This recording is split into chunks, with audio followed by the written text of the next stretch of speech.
Bayangkan, suasana duka menyelimuti kaum muslimin. Rasulullah telah wafat, umat Islam telah kehilangan pemimpin sekaligus panutannya. Assalamualaikum warahmatullahi wabarakatuh. Selamat datang di kisah Abu Bakar As-Siddiq, kisah Abu Bakar sebagai khalifah pertama. Pada saat Rasulullah wafat, para kaum muslimin dan juga para sahabat itu sangat sedih. Bayangkan, Rasulullah, pemimpin sekaligus panutan itu telah meninggalkan umat Islam dan juga para sahabat. Di tengah kesedihan itu, para sahabat berkumpul di suatu tempat yang bernama Saqifah Bani Sa'idah. Mereka sadar umat Islam tidak boleh lama-kelamaan tidak adanya pemimpin. Maka dimulailah musyawarah besar. Kaum Ansar dan juga kaum Muhajirin itu saling mengeluarkan pendapatnya.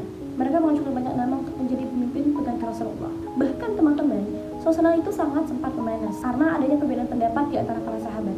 Namun di saat itulah sosok muncul yang sangat luar biasa bijaksana, yaitu Abu Bakar As-Siddiq radhiyallahu anhu. Dengan tenang, beliau coba menengahi. Bahkan beliau sempat mengajukan nama seorang sahabat. Nama itu adalah Abu Bakar As-Siddiq dan Abu Ubaidah bin Jarrah. Tapi keduanya itu menolak. Tiba-tiba seorang sahabat dari kaum Ansar, Bashir bin Sa'ad, itu menunjuk Abu Bakar. Abu Bakar, kamu bisa menjadi seorang pemimpin. Dan teman-teman, ternyata itu disetujui oleh para sahabat lainnya. Akhirnya seluruh yang hadir itu sepakat. Esokan harinya di Masjid Nabawi, keputusan itu diumumkan oleh para sahabat kepada kaum muslimin lainnya. Mereka menerimanya dengan penuh kepercayaan, bukan tanpa alasan, karena Abu Bakar dikenal sebagai orang yang pertama, beliau adalah orang yang pertama kali masuk Islam. Yang kedua, beliau memiliki sifat jujur, sabar, amanah, tanggung jawab, yang semuanya itu merupakan salah satu dari sifat pemimpin. Lalu yang ketiga, beliau dekat dengan Rasulullah. Bahkan pada saat Rasulullah sakit, Abu Bakar yang dipercayai untuk menggantikan posisi beliau menjadi imam pada masa itu. Ini menjadi tanda betapa luar biasa percaya Rasulullah kepada Abu Bakar. Setelah diangkat menjadi khalifah, Abu Bakar itu berpidato di depan kaum muslimin. Beliau berkata, "Wahai manusia, aku telah dipilih menjadi pemimpin kalian. Jika aku benar, maka ikutilah aku, dan jika aku salah, luruskanlah aku." Beliau bahkan melanjutkan, "Orang yang lemah di antara kalian akan aku bela haknya, dan orang yang kuat akan aku ambil hak orang lain darinya jika ia berbuat zalim." Yang paling penting, beliau berkata, "Taati aku selama aku taat kepada Allah dan juga Rasulullah, dan jika aku tidak taat, maka kalian tidak wajib untuk mengikutiku." Selama masa kepemimpinannya, Abu Bakar dikenal sebagai sosok yang sangat luar biasa, tegas dalam kebenaran, adil dalam keputusan, dan selalu bermusyawarah. Teman-teman, dari kisah ini kita bisa melihat bahwasanya pemimpin itu bukan sosok yang paling berkuasa, tetapi orang yang paling amanah, jujur, dan mau mendengarkan rakyatnya. Kira-kira apa saja sih mengenai prestasi yang pernah diraih pada masa Khalifah Abu Bakar As-Siddiq? Simak penjelasan berikutnya. Pada masa kepemimpinan Khalifah Abu Bakar berhasil mengukir prestasi, yaitu yang pertama, menertibkan gerakan kaum murtad atau yang keluar dari Islam. Kebanyakan orang-orang yang keluar dari Islam ataupun disebut dengan murtad, mereka yang imannya masih lemah atau mereka yang baru masuk Islam. Mereka hanya taat dan patuh selama Rasulullah SAW itu masih hidup. Lalu sepeninggal Rasulullah SAW, mereka banyak keluar dari Islam. Apa sih alasannya? Nah, kondisi tersebut kebanyakan dari mereka masuk Islam setelah perjanjian Hudaibiyah pada tahun ke-6 Hijriah. Ada pula yang masuk Islam setelah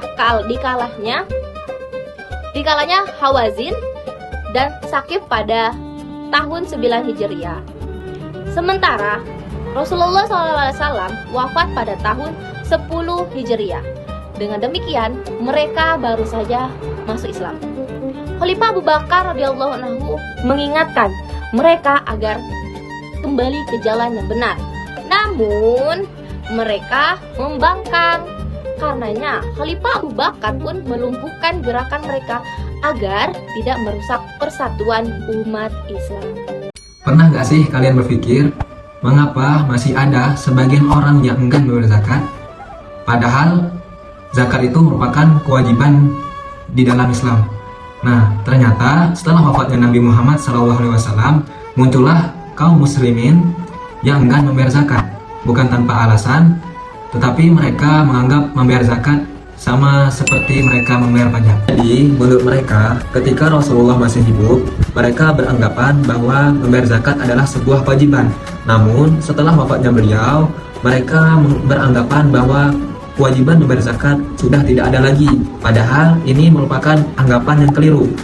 Dalam Islam, zakat bukanlah pajak, melainkan ibadah yang bertujuan untuk membersihkan harta dan jiwa manusia. Hal ini sudah dijelaskan dalam firman Allah surah At-Taubah ayat 103, yang artinya, ambillah zakat dari sebagian harta mereka. Dengan zakat itu, kamu membersihkan dan mensucikan harta mereka. Namun, sebagian orang salah memahami ayat ini. Mereka beranggapan bahwa yang berhak mengambil zakat hanyalah Rasulullah.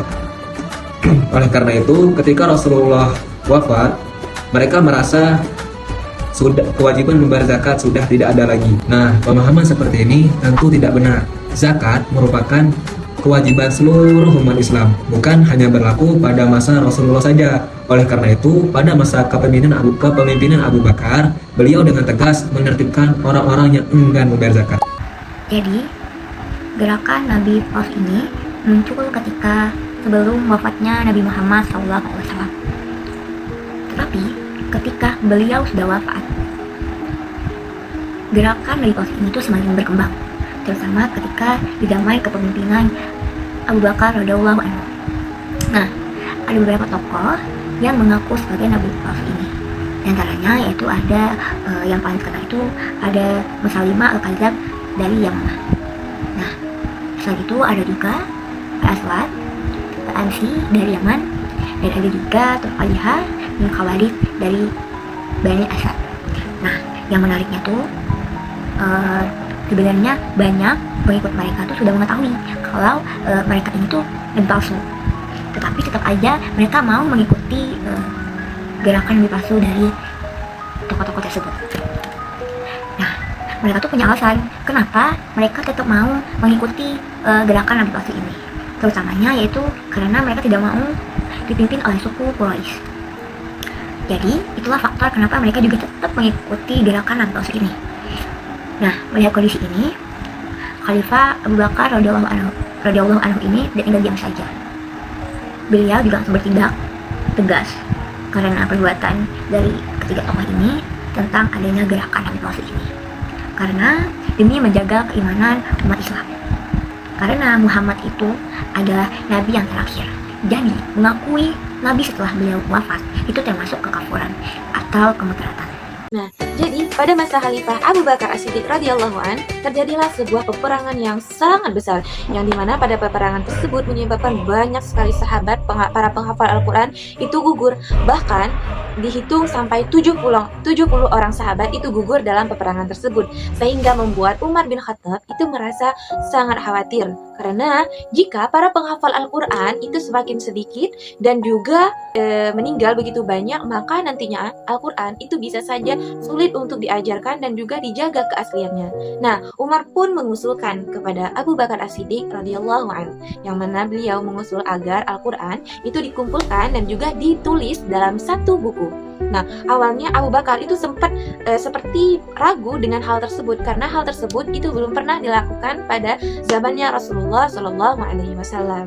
Jadi, walaupun belum pernah dilakukan karena dengan tujuannya yang baik, akhirnya beliau pun setuju. Lalu dipilihlah yang seseorang yaitu Zaid bin Thabit, yaitu seseorang sahabat yang cerdas. Kemudian beliau begitu teliti untuk mengumpulkan ayat-ayat Al-Quran tersebut dari hafalan para sahabat. Nah, dan dari situlah tulisan yang sudah ada seperti di daun, kemudian di kulit dan di tulang itu dikumpulkan menjadi satu. Setelah itu akhirnya Al-Quran berhasillah dikumpulkan menjadi satu mushaf ataupun satu buku yang mana kita tahu sampai sekarang yaitu Al-Quran.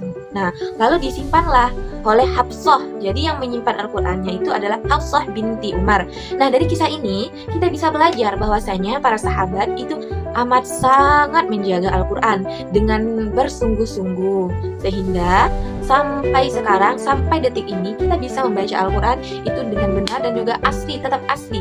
Jadi begitulah pengorbanan para sahabat dan juga perjuangan untuk menjaga Al-Quran.